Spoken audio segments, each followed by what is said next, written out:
프리비엣! 안녕하세요, 마샤스입니다. 앉아서 러시아 속으로. 오늘은 분위기를 좀 바꿔서 좀 새로운 내용을 가지고 여러분을 찾아왔는데요. 여러분들, 음악하면 러시아가 바로 떠오르죠? 러시아 음악가들 중에 어떤 분들이 계신지 같이 한번 살펴볼게요. 마샤쌤과 함께하는 음악살롱 지금 시작합니다.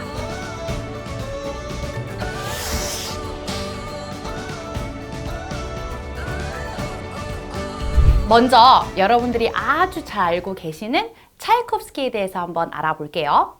러시아어로는 뾰트르 치코프스키라고 발음합니다. 낭만주의 시대의 세계 최고의 작곡가 겸 지휘자이고요. 4살 때부터 피아노를 치기 시작했는데 부모님이 반대를 해서 음악 공부를 하지 못하고 법조인의 길을 걷다가 적성에 안 맞아서 때려치고 상트페테르부르크 음악원에 들어가서 음악인의 길을 걷게 되었다고 합니다. 감정이 섬세하게 표현되는 그의 음악적 성향은 독일의 낭만주의 음악과 굉장히 유사하다고 하고요. 베토벤 그리고 슈베르트 등의 음악을 러시아에 전파하는 데 큰 역할을 했습니다. 그의 대표작으로는요.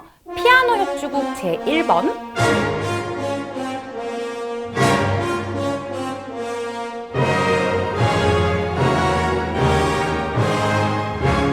그리고 김연아 선수의 아이스쇼 때 사용했던 배경음악 사계 6월 뱃노래 등이 있습니다.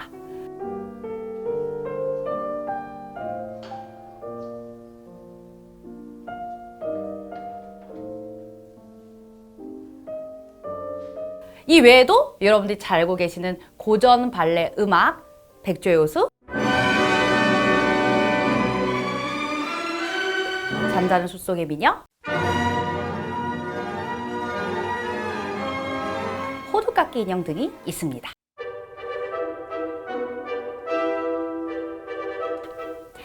다음으로는 라흐마니노프라는 작곡가에 대해서 소개해 드릴게요. 아마 한 번쯤 들어보신 분도 계시지만 그분이 러시아 사람이었어? 라고 생각하는 분들도 아마 계실 것 같은데 러시아어로는 세르게이 라흐마니노프라고 발음을 합니다. 차이콥스키와 비슷한 시대에 살았던 역시 세계 최고의 피아노 연주자 겸 작곡가 그리고 지휘자였습니다. 좀 부유하게 살았는데요. 차이콥스키가 똑같이 4살 때부터 피아노를 쳤고 모스크바랑 그리고 상트페테르부르크 두 곳에서 모두 음악 공부를 했습니다. 다수의 피아노 협주곡이 그의 대표작으로 있는데요. 제가 주변에 피아노 전공하신 분들한테 들었는데 실제로 이 라흐마니노프 곡은 피아니스트들의 무덤이라고 불린다고 하더라고요.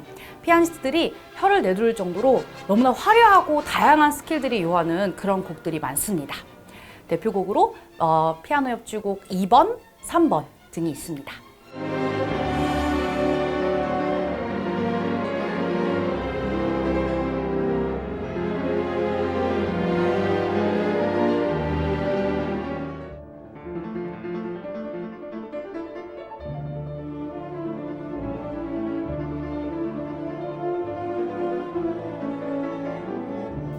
좀 특이하게도 그분이 키가 198이에요. 그리고 팔이 굉장히 길고 손이 펼쳤을 때 한 30cm 정도 된다고 하더라고요. 진짜 어마어마하게 크잖아요. 본인이 너무나 완벽하고 화려한 이 신체 조건을 갖춰서 그런지 모르는데 그의 곡은 여러 개의 건반을 한 번에 치면서 아주 물 흐르듯이 아름답게 표현해야 되는 그런 화려한 스킬들이 많이 필요하다고 합니다. 다음으로는 글린카에 대해서 소개해 드릴게요. 이분은 좀 생소하지만 러시아 고전 음악의 아버지라고 불리는 분이기 때문에 이분을 빼놓고 러시아 음악을 논할 수가 없습니다. 자, 글린카는 세계적으로 처음 인정을 받은 러시아 작곡가라고도 평가를 받고 있어요. 귀족 집안에서 태어났고요. 10살 때부터 피아노와 바이올린을 배우기 시작했습니다. 농촌에서 자랐기 때문에 농민들의 노래를 많이 들었고 그 러시아 민요 내에 이러는 그런 특유의 창의 아름다움이 있거든요. 그 아름다움에 깊은 감명을 받았다고 합니다. 글린카의 음악 정신은 차이콥스키의 계승이 되었고요. 러시아 음악을 세계적 위치까지 올릴 뿐만 아니라 체코와 헝가리 등의 주변 국가들의 국민 음악에도 많은 영향을 끼쳤다고 합니다. 그의 대표곡으로는 루슬란과 류드밀라라는 오페라 곡이 있는데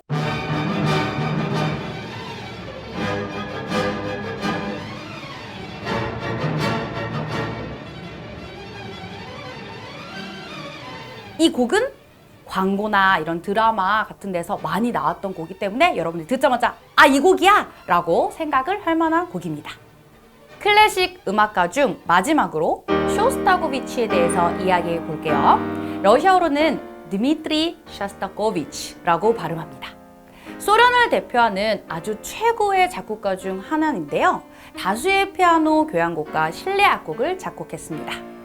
당시는 소련 시대 때였는데요. 이 소련의 체제나 사상을 비판하면서 곡을 만들다 보니까 당국의 정치적 간섭이 굉장히 심했어요. 하지만 이에 굴하지 않고 그 사회주의 때의 사실주의를 그대로 좀 녹여가지고 오히려 더 훌륭한 곡들을 많이 만들었다고 합니다. 대표곡으로는 영화 번지점프를 하다 OST로 유명한 왈츠 2번이 대표곡입니다.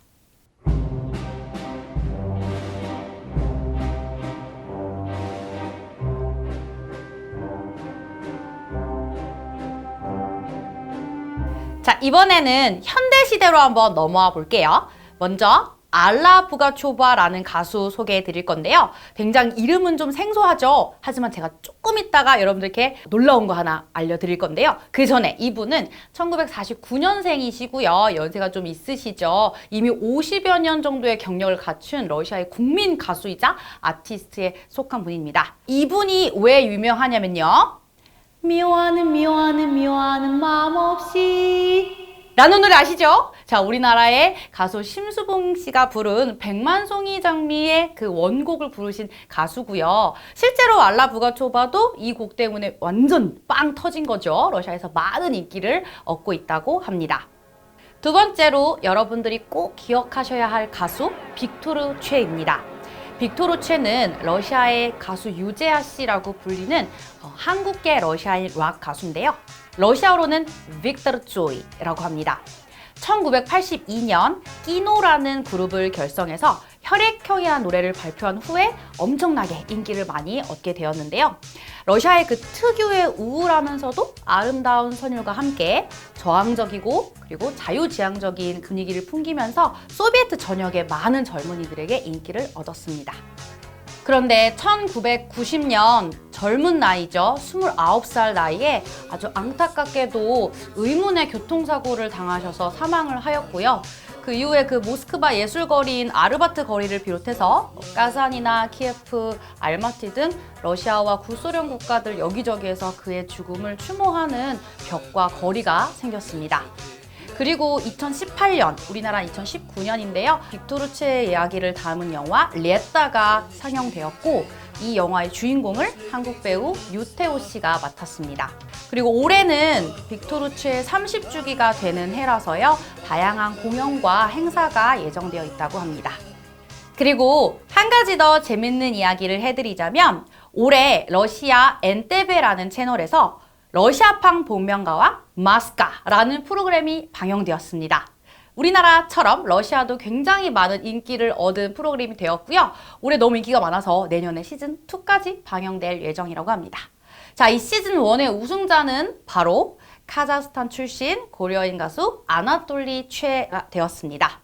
그리고 이분이 우승을 할 때 부른 곡도 여러분들께 알려드렸던 알라 부가초바 그 가수의 바자비 미니아사보이라는 곡을 부르고 1등이 되었다고 합니다. 자, 이렇게 해서 오늘은 앉아서 러시아 속으로 마샤쌤과 함께하는 음악살롱 시간이었습니다. 여러분들이 처음 들으신 분도 계시고 알고 계신 분들 많은 있으셨을 텐데요. 러시아 교양을 좀 쌓는데 많은 도움이 되셨길 바라고 또 다음 편에 또 흥미롭고 유익한 걸 제가 준비해서 오겠습니다.